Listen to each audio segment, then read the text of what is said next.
அவர் பொதுவா இதை சொல்லிடல. தன்னை பற்றிய ஒரு மோசமான கருத்து பரப்பப்படுது. நடக்காத ஒண்ண ஒருத்தர் ஒரு கட்சியில பொறுப்புல இருக்கிற ஒரு நபர் சொல்றாரு. அதுவும் அவர் சொன்ன விதம் இருக்கு, ரொம்ப ரொம்ப கேவலமானது அது.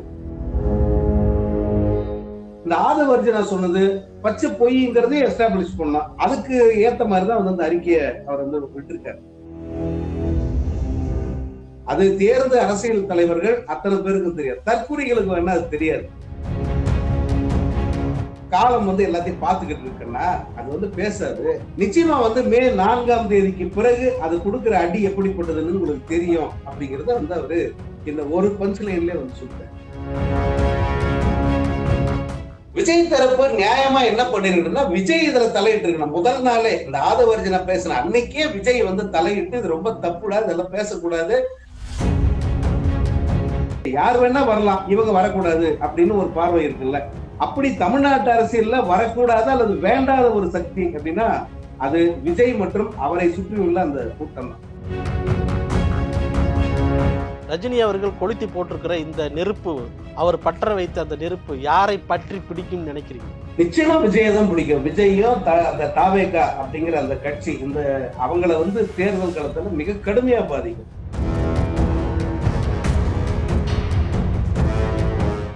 இப்போது புதிய அறிமுகம் ஆச்சி ஹோட்டல் சாம்பார் 50 கிராம் ரூபாய் 20 மட்டுமே. வணக்கம், இது வாவ் தமிழா. அரசியலில் புதிய பரபரப்பாக ஆதவ் அர்ஜுனா ரஜினிகாந்த் அவர்களை பற்றி பேசிய கருத்துக்கு பலதரப்பட்ட அரசியல் தலைவர்களும் கண்டனத்தை தெரிவித்திருக்கிறார்கள். இத்தனை நாளும் அமைதியாக இருந்த ரஜினிகாந்த் அவர்களும் தனக்கு ஆதரவாக பேசிய அத்தனை பேருக்கும் நன்றி தெரிவித்து கடிதம் ஒன்றை எழுதியிருக்கிறார். அந்த கடிதத்தில் காலம் பேசாது, காலம் நிச்சயமாக பதில் சொல்லும் அப்படிங்கிற அந்த ஒரு மிகப்பெரிய ஒரு வாசகத்தோடு அந்த கடிதம் முடிந்திருக்கிறது. இது தொடர்பாக ரஜினி ரசிகராகவும் பத்திரிகையாளராக இருக்கக்கூடிய சங்கர் அவர்களிடம் பேசுவோம். வணக்கம் சங்கர். வணக்கம். ரஜினி சாருடைய அறிக்கை வந்திருக்கு. இந்த அறிக்கையில கடைசியாக அது இறுதி வரியாக அவர் சொல்லியிருக்கிற வார்த்தை தான் பெரிய சஸ்பென்ஸையும் ஒரு பெரிய ஷாக்கிங்கையும் ஏற்படுத்தியிருக்கு. நீங்களே உங்க வார்த்தையில சொல்லுங்க. அத காலம் பேசாது, ஆனால் காத்திருந்து பதில் சொல்லும். இது ஒரு மிகப்பெரிய ஒரு பொருள் பொதிந்த ஒரு அறிக்கை. என்ன கேட்டா, காரணம் என்னன்னா, இதுவரைக்கும் தமிழ்நாடு சந்தித்த தேர்தல்களிலேயே மிக மிக ஆபத்தான ஒரு காலகட்டத்தில் வருகிற ஒரு தேர்தலை தான் இதை எல்லாரும் பாக்குறாங்க. ரொம்ப முக்கியமான தேர்தல். ஒவ்வொரு வாக்கும் வீணா போயிடக்கூடாது அப்படிங்கிற மனநிலை பல பேருக்கு இருக்கு.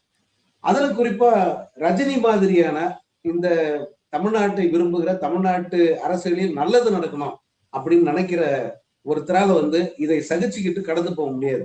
இசைஞானி இளையராஜாவுக்கு இந்த தமிழ்நாடு அரசு நடத்திய ஒரு பாராட்டு விழா, அந்த பாராட்டு விழாவிலே கிட்டத்தட்ட இந்த ஒரு சூழலை ரஜினி கணிச்சு பேசுற மாதிரிதான் எல்லாருமே பார்த்தாங்க. பல பேர் அதை பத்தி கருத்து தெரிவிச்சிருந்தாங்க. ரஜினி தேர்தல் நெருங்க நெருங்க அவர் ஏதோ ஒரு விதத்தில் இந்த தமிழ்நாட்டில் இந்த மக்கள் விரோத அந்த கும்பலுக்கு எதிரான குரல் கண்டிப்பா கொடுப்பாரு அப்படின்னு பல பேர் சொல்லியிருந்தாங்க. அதனுடைய ஒரு தொடர்ச்சியா தான் நான் இதை பார்க்கிறேன். இல்ல, இதுவரைக்கும் ரஜினி அவர்கள் எந்த அரசியல் கருத்துக்கும் பதிலாகவும் எதை பத்தினா அவர் ரியாக்ட் பண்ணதே கிடையாது.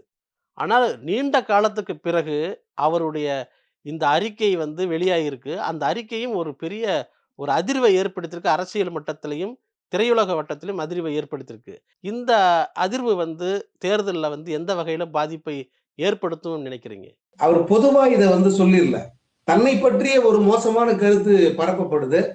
நடக்காத ஒண்ண ஒருத்தர் ஒரு கட்சியில பொறுப்புல இருக்கிற ஒரு நபர் சொல்றாரு. அதுவும் அவர் சொன்ன விதம் இருக்கு, ரொம்ப ரொம்ப கேவலமானது. அப்படி சொல்லும் போது அதற்கு நேரடியா பதில் சொல்ல வேண்டிய ஒரு கட்டாயம் வருது. ஆனா ரஜினி அப்படி சொல்லி அந்த நபருக்கு ஒரு கூடுதல் முக்கியத்துவம் தர்றத அவர் விரும்பல. ஆனா பல தலைவர்கள், அதாவது திமுகவினுடைய மூத்த அமைச்சர் திரு ரகுபதி அவர்கள், அவர் இந்த ஆதவர்ஜனா பேசுற அன்னைக்கே தன்னுடைய கடுமையான கண்டனத்தை பதிவு பண்ணியிருந்தாரு. ஏன்னா அவர் ரஜினியுடன் நீண்ட கால அந்த நட்பில் இருப்பவர், ரஜினி படங்களினுடைய விநியோகஸ்தராக இருந்தவர், ரஜினியுடைய அரசியலை பார்த்தவர். அதனால ரஜினி எப்படிப்பட்டவர், அவர் எப்படிப்பட்ட மிரட்டலா இருந்தாலும் அதையெல்லாம் அடிபணியாம கடந்து போறவர் அப்படிங்கறதெல்லாம் அவர் ரொம்ப தெளிவா சொல்லியிருந்தாரு.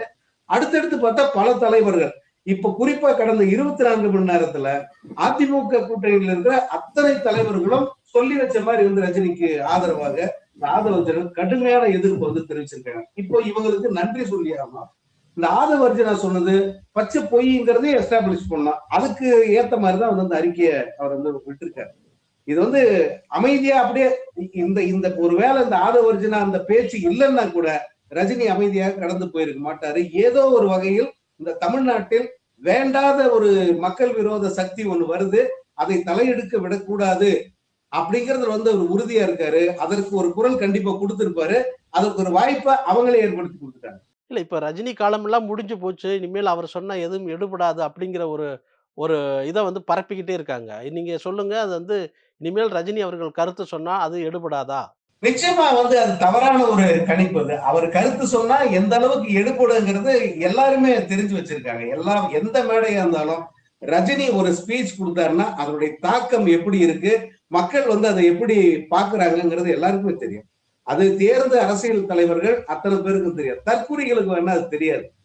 அவங்களுக்கு வந்து எல்லாமே இந்த பசங்க இந்த பொறுப்பற்ற மனநிலையில் சுத்திக்கிட்டு இருக்காங்கல்ல, இந்த பசங்க மாதிரிதான் மொத்த தமிழ்நாடு இருக்கு அப்படின்னு நினைச்சுக்கிட்டு இருக்காங்க. அது தற்குறித்தனம்.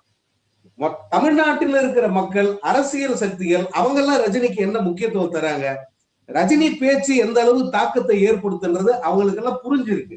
அதனுடைய விளைவு தான் இப்ப இவ்வளவு பேசுறாங்க. இல்லைன்னா இந்த யாரோ ஒருத்தன் இங்க பேசிட்டு போனான், அதுக்கு ஏன் இவ்வளவு நம்ம முக்கியத்துவம் தரணும்னு சொல்லி கடந்து போயிருக்கலாமே. அப்படி யாருமே விட்டுருலையே.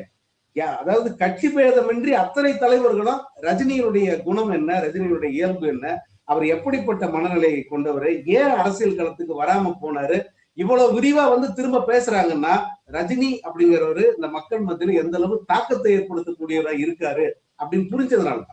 ஆதவர்ஜனுடைய இந்த கருத்து வந்து மிகப்பெரிய கோபத்தை ஏற்படுத்தியிருக்கு ரசிகர்கள் மத்திய ரஜினி ரசிகர்கள் மத்தியில. ஆரம்பத்திலே வந்து அறிக்கை விட்டு சரி செய்திருக்கணும்னு நினைக்கிறீங்களா? அப்படி அறிக்கை விட்டிருந்தா, இனிமேலும் அறிக்கை விட்டால் ரஜினி ரஜினி ரசிகர்களுடைய கோபம் குறையுமா? ரசிகர்கள் வந்து அன்னையிலிருந்தே ரியாக்ட் பண்ண ஆரம்பிச்சாங்க. தமிழ்நாடு முழுக்க ரஜினி ரசிகர்கள் எவ்வளவு வீரியமா எவ்வளவு பலமா இருக்காங்கன்றத தெரிஞ்சுக்கிறதுக்கு இந்த சம்பவம் ஒரு வாய்ப்பு அமைஞ்சது. ஆக்சுவலா வந்து இது முதல்ல அவர் அறிக்கை விடணும் அப்படின்னு நினைக்கல ரஜினி சார். அவர் அப்படி ஒரு நோக்கமா அவருக்கு இல்ல. ஆனால் எல்லாத்தையும் கவனிச்சுக்கிட்டு இருக்காரு. இது இந்த தலைவர்கள் மத்தியில இவ்வளவு பெரிய பேசு பொருளா மாறின பிறகு, நமக்காக இவங்க எல்லாம் பேசுறாங்களேன்னு ஆன பிறகு நம்ம பேசாம இருந்தா நல்லா இருக்காதுங்கிறதுனாலதான் ரஜினி இந்த அறிக்கையை கொடுக்குறாரு. கூடவே வந்து தன் மனநிலை என்ன அப்படிங்கறத அங்க சொல்றாரு.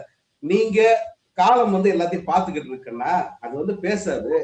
நிச்சயமா வந்து மே 4ஆம் தேதிக்கு பிறகு அது கொடுக்கிற அடி எப்படிப்பட்டதுன்னு உங்களுக்கு தெரியும் அப்படிங்கறத வந்து அவரு இந்த ஒரு பஞ்ச் லைன்லயே வந்து சொல்லிட்டாரு. ரஜினி அவர்கள் வந்து எடப்பாடி பழனிசாமி, நயினார் நாகேந்திரன், அண்ணாமலை, முருகன், இன்னும் திருமாவளவன் இவங்க எல்லாருக்கும் வந்து எல்லாரும் வந்து எதிர்ப்பு தெரிவிச்சதுக்கு வந்து நன்றி தெரிவிச்சிருக்காரு இல்லையா? இது வந்து ஒருமித்த கருத்துல ரஜினிக்கு ஆதரவா எல்லாரும் நிக்கிற மாதிரியான ஒரு மனப்போக்க தான் காட்டியிருக்கு இல்லைங்களா? இதை வந்து விஜய் தரப்பு எப்படி பார்க்கும்னு நினைக்கிறீங்க? விஜய் தரப்பு நியாயமா என்ன பண்ணிருக்குன்னா, விஜய் இதுல தலையிட்டு இருக்கணும். முதல் நாளே இந்த ஆதவர்ஜனா பேசின அன்னைக்கே விஜய் வந்து தலையிட்டு இது ரொம்ப தப்புடா, இதெல்லாம் பேசக்கூடாது, இதற்காக பகிரங்கமா கண்டனம் தெரிவிக்கிறார், அவர் மன்னிப்பு கேட்பாரு அப்படின்னு சொல்லி இந்த பிரச்சனைய அவர் அதோட சுமூகமா முடிச்சு வச்சிருந்தாருன்னா நியாயமா இதுல கொஞ்சம் சரிபாதி ரசிகர்கள் வந்து அவருக்கு சப்போர்ட்டா கூட போயிருக்க வாய்ப்பு இருக்கு. ஏன்னா பலர் வந்து ரஜினி ரசிகர்கள் கூட விஜய் வந்தா என்னன்னு கேட்கிற மனநிலையில ஆரம்பத்துல இருந்தாங்க. போக போக வந்து இவங்களுடைய அந்த அரசியல் அந்த நடவடிக்கையை பார்த்துதான் வந்து வெறுத்து போய் இவன் வேண்டாண்டா, தமிழ்நாட்டுக்கு வேண்டாத சக்தி இது அப்படிங்கிற ஒரு மனநிலைக்கு அவங்க வந்தாங்க. இப்ப இந்த ஆதவர்ஜனா பேச்சு அதை அமைதியா விஜய் வந்து கடந்து போறாரு அல்லது அதை சப்போர்ட் பண்ற மாதிரி தொடர்ச்சியா ஆதவர்ஜனாவை அனுமதிக்கிறாருன்னும் போது ரசிகர்கள் வந்து மிகுந்த கோபத்தில் இருப்பாங்க. அது வந்து கடுமையான பாதிப்பை இந்த தேர்தலில் ஏற்படுத்தும். ஏன்னா ஒரு தொகுதிக்கு குறைந்தபட்சம் நான் சொல்றது ரொம்ப ரொம்ப மினிமம் ஒரு 10,000 பேருக்கு மேல இருப்பாங்க ரஜினி ரசிகர்கள். அதாவது தேர்தல் முடிவுகளை தீர்மானிக்கிற அளவுக்கான ஒரு சக்தியா வந்து அவங்க இருக்காங்க. இப்ப வரைக்கும் இருக்காங்க. ஏன்னா இந்த கட்சி இந்த ரஜினி மக்கள் மன்றம் கட்சியா மாறப்போகுது அப்படின்ற ஸ்டேஜ்ல பூத் ஏஜென்டாவே 1,60,000 பேருக்கு மேல வந்து நியமிச்சிருந்தாங்க. பூத் ஏஜென்ட் மட்டுமே. அப்படி ஒரு கட்டமைப்போட இருந்த ஒரு அமைப்பு இப்ப வரைக்கும் வந்து அதுல பெரும்பாலும் அப்படியே இருக்காங்க. வேற எந்த கட்சியும் போயிடல. ரஜினி கட்சி ஆரம்பிக்கலனாலும் பரவாயில்ல, நாங்க அவரோட இருப்போம் அப்படின்னு இருக்கிற ரசிகர்கள் இருக்காங்க. அவங்க எல்லாம் கடுமையா எதிர்வினை ஆற்றுவாங்க. இந்த தேர்தல்ல எந்த காரணத்தை கொண்டோ தாவேக்காங்கிறது ஒரு தொகுதியில கூட டெபாசிட் வாங்கக்கூடாது அப்படிங்கிற மனநிலையில தான் அவங்க தான் வேலை பார்ப்பாங்க. அப்படியே இந்த கோவப்பட்ட அந்த ரசிகர்களுடைய வாக்குகள் வந்து யாருக்கு போகும்னு நினைக்கிறீங்க? திமுக, அதிமுக இல்ல வந்து நாம் தமிழர் கட்சி இந்த மாரி ஒரு இதுக்கு போகும்னு நினைக்கிறீங்களா? நிச்சயமா பெருமளவு திமுகவுக்கு தான் போகும். அது நம்ம வெளிப்படையாவே அது தெரியுது பல இடங்கள்ல. சிலர் வந்து அதிமுகவுக்கும் ஓட்டு போட வாய்ப்பு இருக்கு. திமுக, அதிமுகன்னு இந்த 2 சக்திகளுக்குள்ளதான் வந்து பெருமளவு வாக்குகள் போகும். நாம் தமிழருக்கு வந்து போறதுக்கு வாய்ப்பு இருக்கு. சில இளைஞர்கள் வந்து நாம் தமிழருக்கு ஓட்டு போடுறதுக்கு வாய்ப்பு இருக்கு. ஆனா பெரும்பாலும் இந்த திராவிட கட்சிகளுக்கு தான் இந்த ரஜினி ரசிகர்களோட ஓட்டுங்கிறது போகும். ரஜினியை பொறுத்த வரைக்கும் வந்து இதுல திமுக, அதிமுக அப்படின்ற பேதம் எல்லாம் பாக்குற மாதிரி எனக்கு தெரியல. 2 பேருக்குமே வந்து அவர் சமமான முக்கியத்துவம் கொடுத்துதான் இந்த அறிக்கை கூட வந்து அவர் வெளியிட்டு இருக்காரு. அதனால இந்த வாக்குகள்ங்கிறது இந்த 2 துருவங்கள் திமுக, அதிமுக இவங்க யாருக்கு வேணா போகலாம். ஆனா மற்ற வேண்டாத சக்திக்கு போயிடக்கூடாது. இந்த தாவேகா மாதிரியான வேண்டாத கட்சிக்கு போயிடக்கூடாது அப்படிங்கிற அந்த மனநிலை ரசிகர்கள் மொத்த பேருக்குமே வந்துருச்சு. என்ன காரணம் நினைக்கிறீங்க? விஜய் அவர்களுக்கு வந்து ரஜினிகாந்த் அவர்கள் மீது வந்து ஒரு ஒரு பெரிய பனிப்போர் மாரி போய்க்கிட்டே இருக்கு. என்ன காரணம்னு நினைக்கிறீங்க? அது எதனாலன்னு நினைக்கிறீங்க? நான் தான் பெரியவன். தமிழ் சினிமாவில நான் தான் உச்சம். அவரே திரும்ப திரும்ப பல மேடைகள்ல சொல்றாருல்ல விஜய். உச்சத்தை விட்டு வந்திருக்கேன். நான் தான் உச்ச நடிகர். எனக்கு சம்பளம் எவ்வளவு தெரியுமா? தமிழ் சினிமால யாரும் வாங்காத சம்பளம் நான் வாங்குறேன். இதெல்லாம் செல்ஃப் கிளைமிங். அவரா இதை கிளைம் பண்ணிக்கிறாரு. நியாயமா சினிமாவில தான் நம்ம இருக்கோம். ஒரு ப்ரொடியூசர் சொல்லணும் விஜய்க்கு என்ன சம்பளம் அப்படின்ட்டு. அல்லது சினிமாவில் இருக்கிற அந்த ட்ரேடு, சினிமா வர்த்தகத்தை கணிக்கிற அவர்களாவது சொல்லணும் விஜய்க்கு என்ன சம்பளம் அப்படின்னு சொல்லிட்டு. இவங்க யாராவது சொல்லியிருக்காங்களா?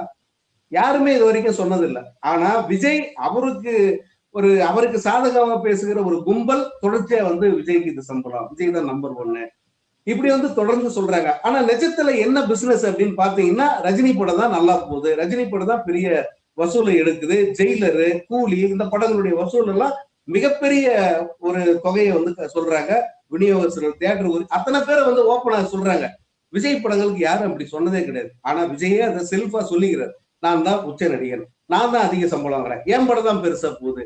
இதுதான் வந்து அவரு ரஜினிக்கு எதிரான ஒரு மனநிலையில அவரை கொண்டு வந்து நிப்பாட்டி இருக்கு. நான் சூப்பர் ஸ்டார் அப்படின்னு என்ன சொன்னா என்ன அப்படின்னு அவரு மறைமுகமா கேட்டிருக்காரு பல இடங்கள்ல. சூப்பர் ஸ்டார் அப்படிங்கிறது அவருக்கு மட்டுமே நிரந்தரமா? ஏன் எனக்கு போடக்கூடாதா? எனக்கு சூப்பர் ஸ்டார் பட்டா அந்த வாரிசு படத்திலே போடணும் அப்படிங்கிறது விஜயுடைய வற்புறுத்தலா இருந்திருக்கு. ஆனா அது நடைமுறையில களத்துல என்ன மாதிரி எதிர்வினைய கிளப்போ, ரசிகர்கள் எந்த அளவுக்கு கோபப்படுவாங்க அப்படிங்கறதெல்லாம் வந்து ஒரு ஆண்டு காலம் அமைதியா அவர் பார்த்துக்கிட்டு இருக்காரு. யார்? விஜய். இந்த சூப்பர் ஸ்டார் பட்டத்தை தனக்கு வச்சா ரசிகர்கள் என்ன மாதிரி கொந்தளிப்பாங்க அப்படிங்கறது எல்லாத்தையும் பாக்குறாரு. பார்த்த பிறகுதான் லியோ மேடையில சொல்றாரு சூப்பர் ஸ்டார்னா அவர் ஒருத்தர் தான் அப்படின்னு சொல்லிட்டு. அதை வெளிப்படையா ஒத்துக்கிட்டு சொல்றதுக்கே அவரு 2 வருஷம் எடுத்துக்கிறார். அவரே ரஜினி ரசிகர்னு சொல்லி வந்தவரு, ரஜினியை பார்த்துதான் நான் சினிமா நடிக்க வந்தேன்னு சொன்னவரு, ரஜினி என்னுடைய தலைவர் அப்படின்னு சொன்னவரு, ரஜினி தாங்க சூப்பர் ஸ்டாரு, எதுக்கு இதுக்கு டிபேட், ஏன் இவ்வளவு சண்டை, வேணாம் விடுங்க அப்படின்னு சொல்லிட்டு போறதுக்கு என்ன? அவரால் சொல்ல முடியலையே.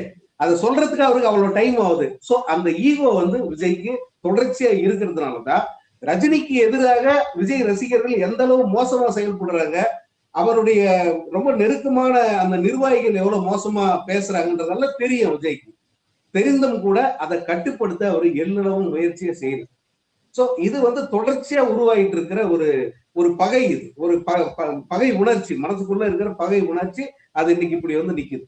இப்போ வந்து ரஜினி அவர்களுடைய இந்த இந்த அறிக்கை வந்து பேசுகிற அந்த குரல் தொனி வந்து என்டிஏ கூட்டணிக்கு சாதகமாக இருக்கும் அப்படின்னு ஒரு பேச்சு அடிபடுது. உங்களுடைய பார்வை என்ன? மேபி இருக்கலாம். ஏன்னா ரசிகர்கள் வந்து எல்லாருமே வந்து திமுகவுக்கு தான் ஓட்டு போடுவாங்க அப்படின்னு நம்ம சொல்ல முடியும். சரிபாதி ரசிகர்கள் வந்து ரஜினிக்கு இவங்க இவ்வளவு பேர் சப்போர்ட் பண்றாங்க அப்படிங்கிற ஒரு மனநிலையில அவர்களை ஆதரிச்சு எடப்பாடி பழனிசாமிக்கு வாக்களிக்கிறதுக்கும் ஒரு வாய்ப்பு இருக்கு. அவங்களுக்கு அது தெரியும். இந்த நேரத்துல இப்படி ஒரு சூழலை தாவேக்காவே கிரியேட் பண்ணி விட்டுருச்சு, இதை நம்ம சரியா பயன்படுத்திக்கலாம் அப்படின்னு சொல்லிட்டு என்டிஏ கூட்டணியில இருக்கிற அத்தனை பேருமே ஒருமித்த குரலா ரஜினிக்கு ஆதரவா வந்து நிக்கிறாங்க. இது அப்ப களத்துல என்ன மாதிரி விளைவை ஏற்படுத்தும்? இப்ப இவங்க இவ்வளவு பேர் சப்போர்ட் பண்றாங்க அப்படின்னு தெரிஞ்ச உடனே மீண்டும் நம்ம மூத்த அமைச்சர் திரு ரகுபதி அவர்கள் இன்னைக்கு திரும்ப பிரஸ் மீட் வச்சு சொல்றாரு, ரஜினி வந்து யாருக்கும் அடிப்பணியாதவர், ரஜினியை பத்தி இப்படி ஒரு கருத்து சொன்னது வன்மையான கண்டனத்துக்குரியதுன்னு இன்னைக்கு திரும்ப வந்து அவர் பேட்டி கொடுக்குறாரு. அப்போ இவர்கள் இந்த ஒரு சூழலை தங்களுக்கு சாதகமா பயன்படுத்திக்கணும் அப்படின்னு சொல்லிட்டு முயற்சி பண்றாங்க. அதுல யாரு வெற்றி பெறுவார்கள் அப்படிங்கிறது இனி வர்ற நாள்ல தெரியும். இல்ல ஆனால் வந்து எங்க போகிற பக்கம்லாம் விஜய் அவர்களுக்கு வந்து ரசிகர்கள் கொடுக்கிற அந்த மிகப்பெரிய உற்சாகமும், வரவேற்பும் அவரை வந்து ஒரு கண்ணை மறைத்து இந்த மாதிரியான விஷயங்கள கண்டும் காணாம இருப்பதற்கு மாதிரி நடக்க வைக்கிறதா? உண்மைதான். இது ஒரு போதை மனநிலையை தருது அது இந்த ரசிகர்களுடைய கூட்டம். அவருடைய செயலை பாருங்க. எல்லா இடத்துலயுமே இந்த நாமக்கல்ல இருந்து கரூர் போகும்போது லைட்டை அணைச்சு அணைச்சு போட்டு போறாருன்னா என்ன காரணம்? லைட்டை அணைக்கும் போது அந்த பக்கம் அமைதியா இருக்காங்க ஜனங்க. கூடவே ஓடி வர்ற கூட்டம் அது. திரும்ப ஆன் பண்ணி விஜய் அந்த மஞ்சள் ஒளியில பாக்குறப்ப அவங்க அப்படியே உற்சாகத்துல கத்துறாங்க. அந்த கத்தல் தருகிற போதை இருக்கு பாருங்க. அதை அந்த டிரைவர், அதாவது அந்த பேருந்து இயக்குனர் டிரைவர் வந்து சிபிஐ கிட்ட சொல்லியிருக்காரு. இந்த மாதிரி வந்து ஓ லைட்டை அணைச்சு அணைச்சு போடும்போது அவர் அவருக்கு இருந்த மனநிலை என்ன அப்படிங்கறத சிபிஐ கிட்ட பதிவு பண்ணியிருக்காரு. சோ விஜய்க்கு வந்து அந்த கூட்டமும் அந்த பேரிரைச்சல வந்து மிகப்பெரிய போதையையும் ஒரு கிறக்கத்தையும் கொடுக்குது.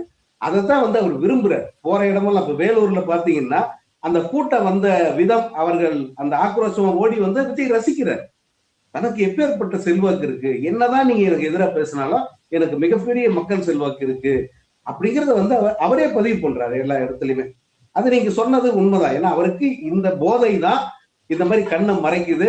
பல தவறுகளை வந்து அவரு கண்டு காணாம போறதுக்கு காரணமா இருக்கு. அவரே கூட சொந்த வாழ்க்கையிலும் கூட பல தவறுகளை செய்வதற்கு இந்த போதை வந்து காரணமா இருக்கு. ரஜினி அவர்கள் நன்றி தெரிவிச்ச ஒரு பேர்ல வந்து நம்மளுடைய சேனல்ல பேசிய தயாரிப்பாளர் திரு தனஞ்சயன் அவர்கள் வீடியோவும் இருந்தது. அவருக்கும் சேர்த்து ரஜினி அவர்கள் நன்றி தெரிவிச்சிருக்கிறார். தனஞ்சயன் அவர்கள் மிக ஸ்ட்ராங்காக, அழுத்தமாக தன்னுடைய எதிர்ப்பையும், கண்டனத்தையும் அதில் இந்த வீடியோவில் பதிவு செய்திருந்தார். மிகப்பெரிய ஆதரவு கிடைச்சிருக்கு இந்த சூழல்ல, அவருடைய அடுத்த கட்டமா நடவடிக்கை என்னவா இருக்கும்னு நீங்க நினைக்கிறீங்க? இல்ல, அடுத்த கட்டமா அரசியல் நடவடிக்கைன்னு அவர் எதுவும் பண்ண மாட்டாரு. வெளிப்படையா எதுவும் செய்ய மாட்டாரு. ஆனால் இந்த மாதிரி ஒரு சூழல் திரும்ப உருவாகும் போது இந்த தமிழ்நாட்டு அரசியலுக்கு சாதகமா வாய்ஸ் கொடுப்பார். கண்டிப்பா தருவார். அது திமுகவுக்கு சாதகமா, அதிமுகவுக்கு சாதகமா, அது வேற. ஆனால் யார் வரக்கூடாது அப்படின்னு ஒண்ணு இருக்குல்ல. யார் வேணா வரலாம், இவங்க வரக்கூடாது அப்படின்னு ஒரு பார்வை இருக்குல்ல. அப்படி தமிழ்நாட்டு அரசியல்ல வரக்கூடாது அல்லது வேண்டாத ஒரு சக்தி அப்படின்னா அது விஜய் மற்றும் அவரை சுற்றியுள்ள அந்த கூட்டம் தான்.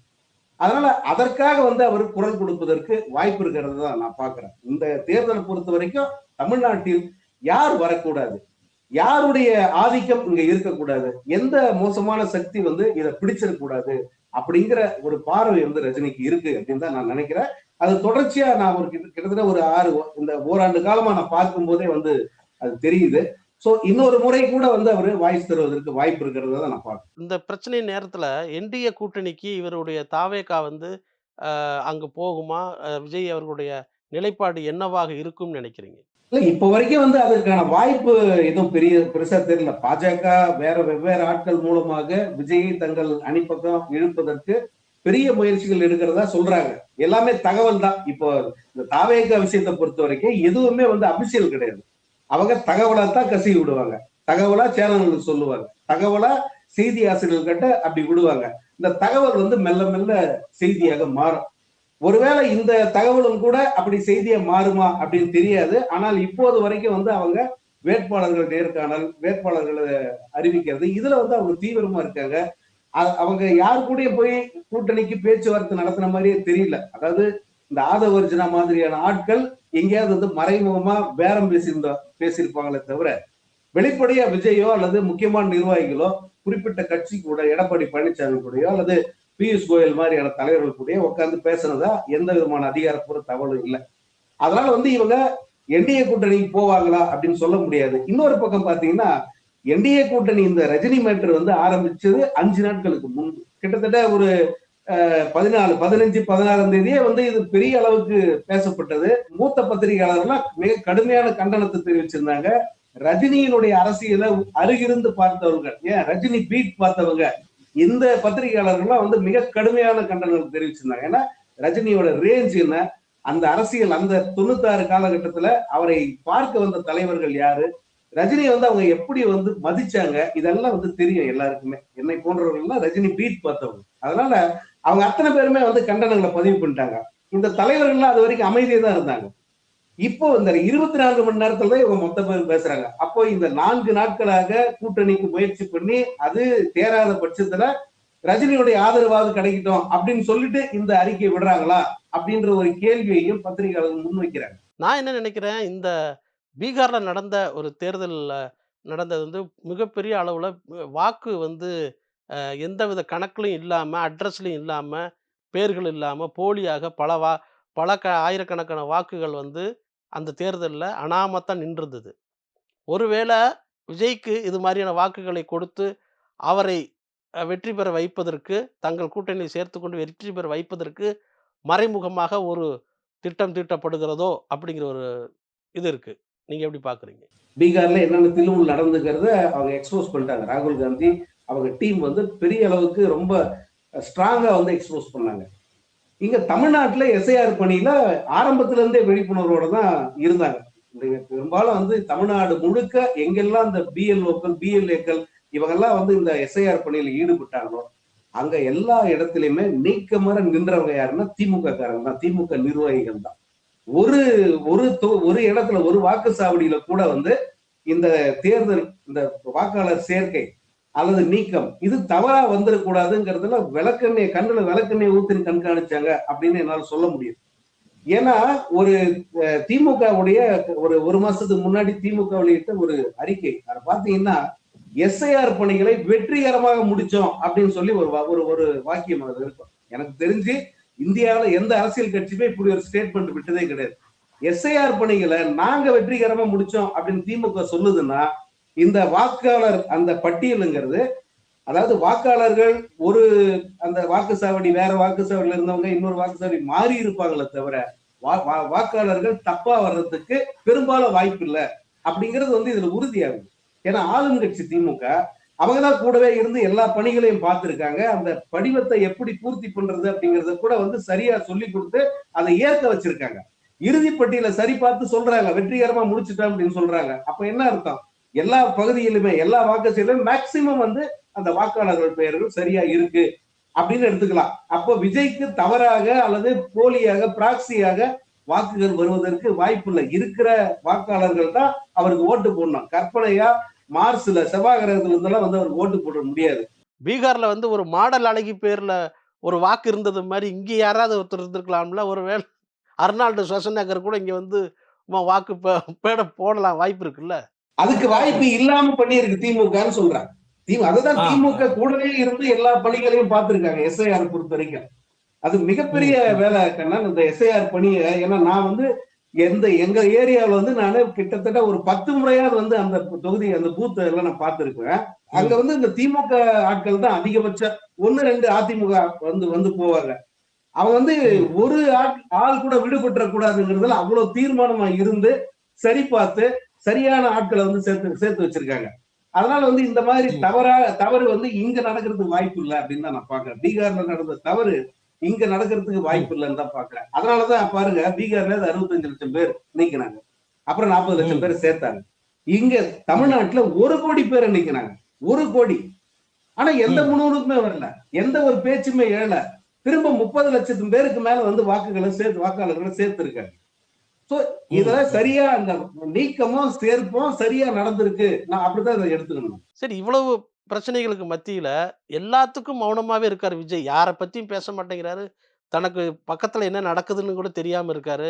இப்போ வந்து அந்த ஜனநாயகனுடைய சென்சாருடைய சர்டிபிகேட் இன்னைக்கு கிடைக்க போறதா கூட சொல்லிட்டு இருந்தாங்க. அது சம்பந்தமா நீங்க உங்களுடைய பார்வை என்ன? ஜனநாயகன் வந்து தேர்தலுக்கு முன்னாடியே வந்துருமா? வாய்ப்பு இல்லை கண்ணன். தேர்தலுக்கு முன்னாடி ஜனநாயகனை ரிலீஸ் பண்ணவே விட மாட்டாங்க. ஏன்னா அது ஒரு அரசியல் படம். ஒரு அரசியல் கட்சி தலைவர் கதாநாயகர் நடிச்சிருக்காரு. அந்த படம் ஒரிஜினலா அந்த படம் வந்து 2 மணி நேர படம் தான். நீங்க அந்த தெலுங்கு படம் நீங்க பாத்துட்டு கண்டிப்பா பாத்துருக்கீங்க. 2 மணி நேர படம் தான்.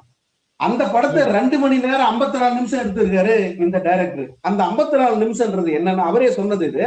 இந்த 54 நிமிஷமும் விஜயுடைய கருத்து, விஜயுடைய அரசியல், விஜயுடைய பிரச்சாரம், விஜயுடைய அந்த வசைப்பாடல், அடுத்த தேர்தல் அடுத்த கட்சிகளை திட்டுறது, இதுதான் வந்து அந்த 54 நிமிஷம் ஃபுட்டேஜ். அதே போல அந்த அவரு இந்த இதுல ரோட் ஷோ பண்ணாரு இல்லையா, நாமக்கல் டு கரூர் அல்லது திருச்சியில இருந்து பெரம்பலூருக்கெல்லாம் போனாரு. அந்த பிரச்சார ஃபுட்டேஜஸ் எல்லாமே அதுல இருக்கு. சோ இந்த 54 நிமிஷமும் பிரச்சாரம். இத வந்து நீங்க எப்படி ரிலீஸ் பண்ணுவீங்க? தேர்தல் நேரத்துல அது தேர்தல் பிரச்சார செலவு கணக்குல இருந்து சேரும். அப்படி பார்த்தா அந்த படத்துக்கு செலவு 500 கோடின்னு சொல்றாரு ப்ரொடியூசர். 500 கோடி தேர்தல் செலவு தான் சேரும், விஜயோட தேர்தல் செலவு தான் சேரும். சோ அதனால வந்து அந்த படத்தை ரிலீஸ் பண்ண மாட்டாங்க. தேர்தலுக்கு பிறகுதான் அந்த படம் ரிலீஸ் ஆகும். ஆனா எப்ப ரிலீஸ் ஆனாலும் அந்த படம் மிகப்பெரிய ட்ரோல் மெட்டீரியலா போகும். ரஜினி அவர்கள் கொளுத்தி போட்டிருக்கிற இந்த நெருப்பு அவர் பற்ற வைத்த அந்த நெருப்பு யாரை பற்றி பிடிக்கும்னு நினைக்கிறீங்க? நிச்சயமா விஜயை தான் பிடிக்கும். விஜயும் அந்த தாவேகா அப்படிங்கிற அந்த கட்சி அவங்கள தேர்தல் காலத்துல மிக கடுமையா பாதிக்கும். ஏற்கனவே விஜய் விஜய்க்கு எதிரான ரசிக மனநிலை கொண்டவர்கள் பாத்தீங்கன்னா Ajith fans, Suriya fans, Sivakarthikeyan fans, இப்படி ஒரு பெரிய பட்டியல் போடலாம். இவங்க அத்தனை பேருமே விஜய்க்கு எதிரான மனநிலையில் இருக்காங்க. அது காரணம் என்னன்னா அந்த விஜய் ரசிகர்கள் பண்ணது சமூக வலைதளங்கள்ல அவர்களுடைய அந்த அட்ராசிட்டி, பொது வெளியில அவங்க பேசுற பேச்சு, இதெல்லாம் இவங்களை மிக கடுமையா அவருக்கு எதிராக மாத்தி இருக்கு. இவர்கள் அத்தனை பேருமே நிச்சயமா விஜய்க்கு ஓட்டு போட மாட்டாங்க. இப்போ ஒரு வீட்டுக்கு ஒரு விஜய் அப்படின்னு சொல்றாருல்ல, வீட்டுக்கு ஒரு சிவகார்த்திகேயன், வீட்டுக்கு ஒரு ரஜினி, வீட்டுக்கு ஒரு அஜித் இருக்க மாட்டாங்களா? இவங்கெல்லாம் விஜயும் தான் ஓட்டு போட வைப்பாங்களா? இவங்கெல்லாம் என்ன பண்ணுவாங்க? இவங்க அவ்வளவு பேரும் போட்டு அடிப்பாங்க. வாக்குகள் விழாம என்னென்ன பண்ணுமோ அத்தனையும் பண்ணுவோம். நல்லது சங்கர். உங்களோட நேரத்துக்கு ரொம்ப நன்றி. என்ன நடக்குதுன்னு பொறுத்திருந்து பார்ப்போம். வணக்கம். நன்றி கண்ணா.